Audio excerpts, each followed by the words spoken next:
할렐루야. 오늘은 좀 인사하고 시작했으면 좋겠습니다. 우리 좌우 앞뒤 사람들과 이렇게 인사해 보겠습니다. 잘 오셨습니다.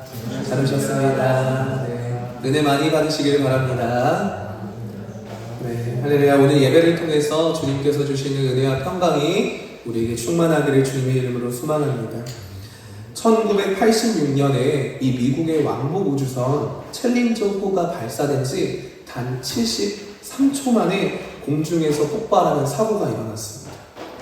전 세계가 충격에 빠졌고 수많은 사람들이 생중계로 그 장면을 지켜본 거예요. 아직도 하늘로 올라가는 도중에 폭발한 거죠. 73초면. 사고 이후에 조사가 시작되었는데 사람들은 처음에 이렇게 생각했답니다. 엄청난 기술적 결함이 있었겠지. 아주 큰 문제가 있었을 거야 하고 생각을 했습니다. 그런데 조사 결과는 전혀 달랐던 겁니다. 원인은 단 하나, 고무링 하나였습니다. 고무로 된 오링 하나 때문에 우주선이 폭발하고 만 겁니다. 이 고무 패킹, 이 작은 부품이 추운 날씨 속에서 제 기능을 하지 못했기 때문에 그 아주 작은 틈으로 뜨거운 가스가 새어 들어온 겁니다. 그리고 결국 그 작은 틈이 우주선을 폭발시켰습니다. 사실 사고 전부터 이미 문제가 있다는 경고도 있었고 위험이 있다는 사실도 인지를 했지만 이 정도는 괜찮겠지. 고무링 하나, 그 많은 기술과 부품이 들어가는 우주선인데 지금까지 문제 없었잖아. 괜찮을 거야. 이렇게 판단하고 그대로 발사를 강행했다는 겁니다. 처음에는 아무 일이 일어나는 것처럼 보였습니다. 출발도 순조로웠죠. 하지만 그 작은 틈은 이미 무너진 상태였던 겁니다. 그리고 결국 모든 것이 무너지게 된 사건이었습니다. 오늘 우리가 읽은 이 창세기 3장도 바로 그런 이야기입니다. 이 본문은 성경 전체를 이해하는 데 있어서 가장 중요한 전환점이 되는 말씀입니다. 왜냐하면 이 본문은 단순히 인간이 죄를 지은 사건을 기록한 장이 아니라 인간이 어떻게 하나님과의 관계에서 멀어지게 되었는가, 죄가 어떤 방식으로 우리의 삶으로 들어오게 되었는가를 오늘 말씀을 통해 보여주고 있는 겁니다. 그리고 그 결과가 무엇인지를 매우 정교하게 분명하게 보여주고 있다는 겁니다. 인류가 지금까지 해결하지 못한 가장 큰 게 뭘까요? 큰 문제가 무엇일까요? 시대가 발전하고 과학기술이 발전하지만 인류가 여전히 해결하지 못한 것이 있다면 바로 죄입니다. 기술이 발전하면 모든 것이 해결될 줄 알았어요. 사람들은 더 풍요로워지고 더 잘 살고 교육과 제도와 또 규율이 정비되면 사람들은 더 선하게 살 줄 알았습니다. 그런데 현실은 그렇지 않았습니다. 시대와 수준에 상관없이, 발전에 상관없이 여전히 다투고 여전히 미워하고 여전히 무너지고 반복해서 같은 죄를 짓고 넘어지게 된다는 겁니다. 성경은 이 문제를 단호하게 선언합니다. 바로 죄의 문제다. 죄라고 말씀하는 겁니다. 로마서 5장 12절 말씀에서 사도 바울이 이렇게 말합니다. 한 사람으로 말미암아 죄가 세상에 들어왔고 그 죄로 말미암아 사망이 들어왔다.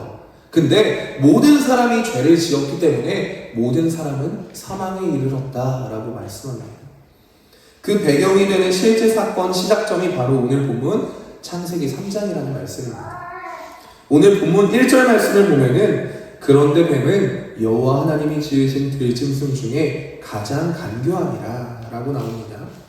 여기서 간교하다 라는 말은 지혜롭다는 뜻이 아닙니다.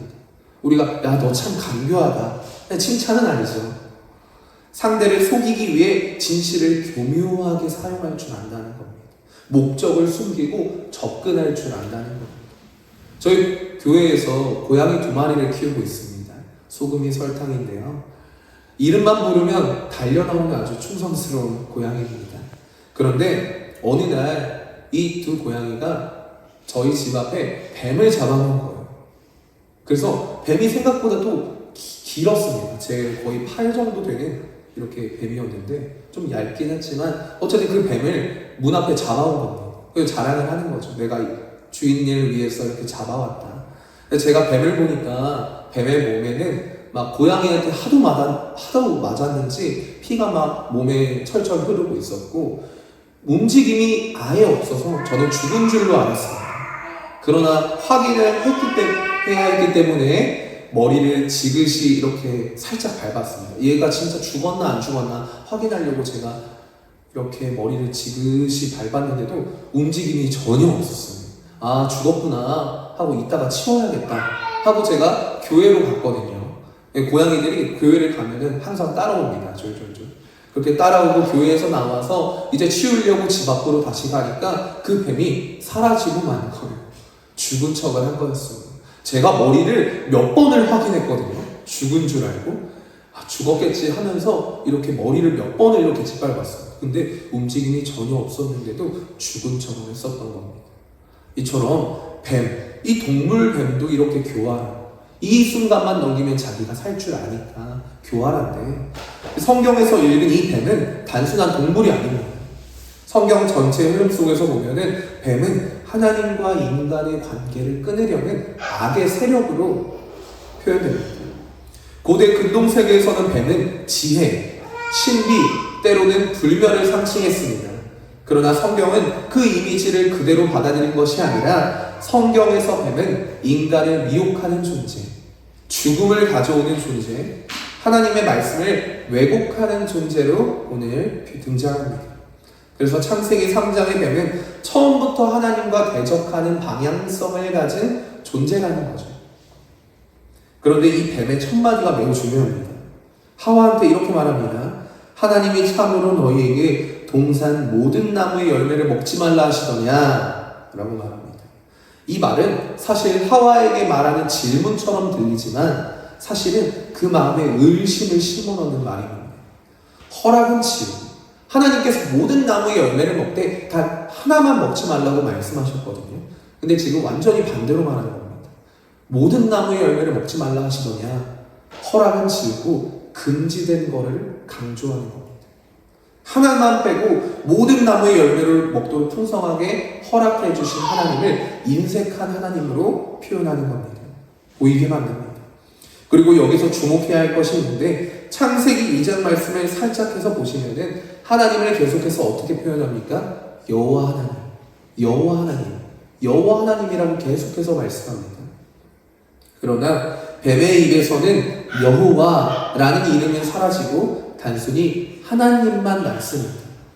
이 차이는 매우 중요합니다. 여호와라는 이름은 하나님이 자기 백성과 관계를 맺을 때 사용하시는 말씀입니다. 언약의 하나님, 관계의 하나님, 우리와 함께 하신 하나님이 여호와 하나님이에요. 즉 여호와 하나님은 창조주이시면서 동시에 관계의 하나님, 인격적으로 인간과 정말 친밀하게 관계를 맺으시는 하나님을 의미하는 겁니다. 그렇게 여호와 하나님은 아담과 하와에게 명령만 내리시는 분이 아니라 함께 동산을 거느시고 말씀하시고 돌보시는 분이셨습니다. 반면 하나님이라는 표현은 하나님의 존재 자체를 가리키기보다는 단순한 일반 명칭입니다. 누구나 말할 수 있는 하나님, 예수님. 틀린 이름은 아니지만 그러나 관계의 온기가 빠진 이름이라는 겁니다. 사랑의 하나님이 너에게 그렇게 말하더냐 이렇게 말한 게 아니라 하나님이 이렇게 말한 겁니다. 뱀은 하나님을 부정하진 않았습니다. 존재를 없앤 것도 아닙니다. 다만 하나를 빼버렸습니다. 죄의 유혹이 바로 그렇다는 겁니다.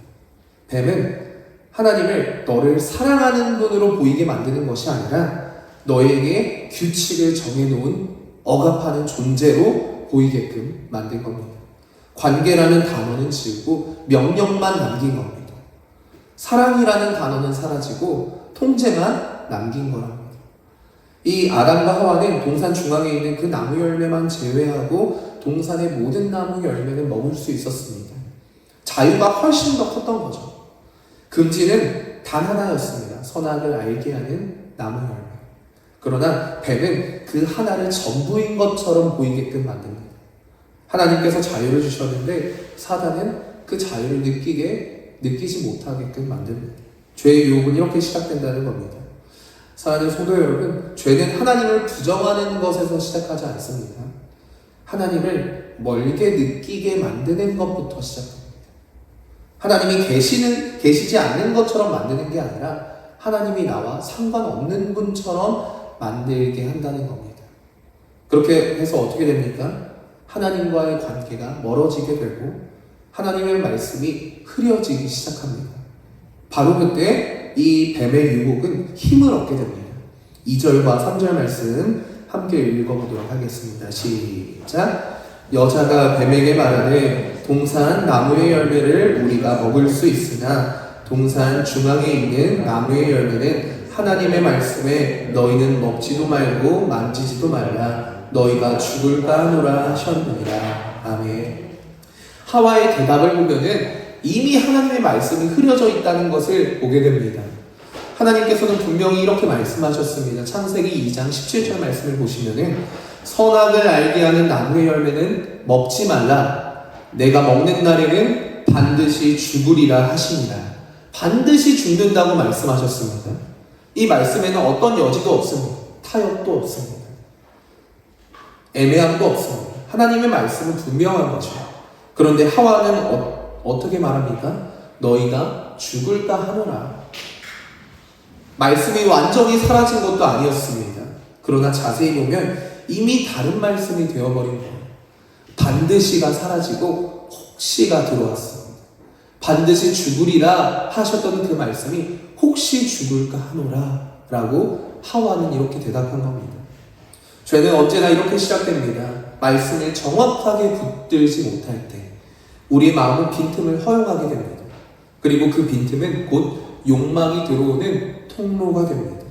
말씀이 분명할 때는 유혹이 설 자리가 없었지만 말씀이 흐려지는 순간 유혹은 설득력을 갖게 된다는 것입니다. 그래서 사탄은 말씀을 지우려고 하지 않습니다. 말씀을 흐리게 하려고 합니다. 희미하게 만듭니다. 우리의 신앙이 무너지는 이유가 하나님의 말씀을 몰라서가 아닙니다. 하나님의 말씀이 없어서가 아닙니다. 말씀이 흐려졌기 때문입니다. 그리고 말씀이 흐려졌을 때 뱀은 그 틈을 놓치지 않았습니다. 4절 말씀 함께 읽어보도록 하겠습니다. 시작. 뱀이 여자에게 이르되 너희가 결코 죽지 아니하리라. 이미 하나님의 말씀이 흐려진 순간 뱀은 더 이상 질문하지 않았습니다. 정면으로 하나님의 말씀을 부정하고 있습니다. 하나님은 분명히 이렇게 말씀하셨습니다. 반드시 죽으리라. 그런데 뱀은 말합니다. 결국 너희는 죽지 않을 것이다. 사랑하는 성도 여러분, 이것이 죄의 본질입니다.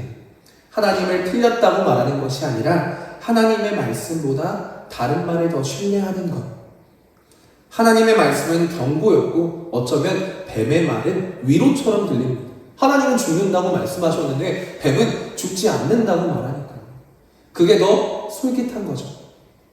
하나님의 말씀은 제안하는 것처럼 느껴졌고 뱀의 말은 가능성처럼 느껴졌던 겁니다.